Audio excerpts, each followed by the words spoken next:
அனைவருக்கும் தமிழ் புத்தாண்டு நல்வாழ்த்துக்கள்.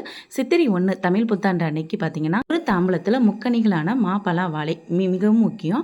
அப்படி அது கிடைக்கலன்னா எதுலயாவது ஒண்ணு கிடைச்சா கூட ஓகே தான். எனக்குமே வந்து மாம்பழமும், பலாச்சிலையும் வந்து கிடைக்கல. அது கூடயே வந்து பழங்களும் வச்சுக்கலாம். எலுமிச்சம்பழம் 1 வச்சுக்கலாம். அதுக்கப்புறம் பார்த்தீங்கன்னா, வெற்றிலை பாக்கு, குங்குமம், மஞ்சள் இதெல்லாம் வந்து ஒரு தாம்பூலத்தில வச்சுக்கலாம். கொஞ்சமா கிடைக்கிற பூக்கள் வந்து கொஞ்சம் வச்சுக்கலாம் மேல.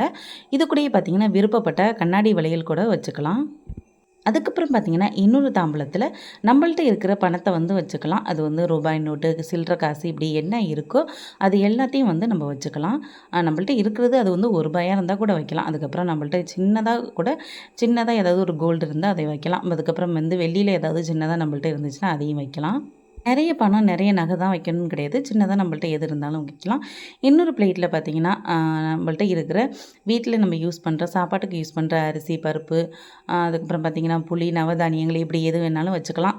ஒவ்வொருத்தவங்களும் ஒவ்வொரு மாதிரி வந்து கனி காணுதல் பண்ணுவாங்க. நம்ம விருப்பத்துக்கு ஏத்தாப்புல நம்மளால எது முடியுமோ அதெல்லாம் வந்து வச்சு கனி காணுதல் பண்ணலாம். இந்த தாம்பூலம்லாம் வச்சுட்டு அதுக்கு முன்னாடி ஒரு முகம் பார்க்கும் கண்ணாடி வந்து வைக்கணும். அது வந்து சின்னதாவோ, பெரியதாவோ இருக்கலாம். ஆனா இதெல்லாம் வந்து அதில கொஞ்சம் தெரியிற மாதிரி இருக்கணும். இந்த மாதிரி நம்ம முன்னோர்கள் வந்து கணிக்காணுதல் பண்ணியிருக்காங்க.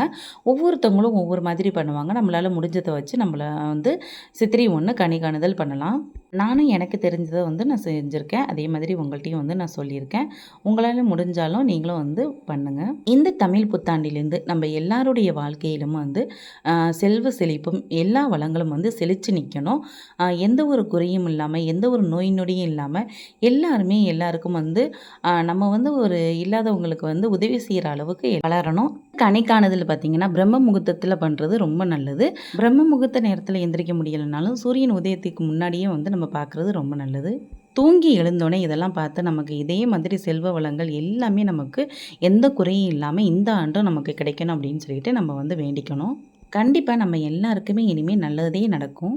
அனைவருக்கும் தமிழ் புத்தாண்டு நல்வாழ்த்துக்கள். நன்றி.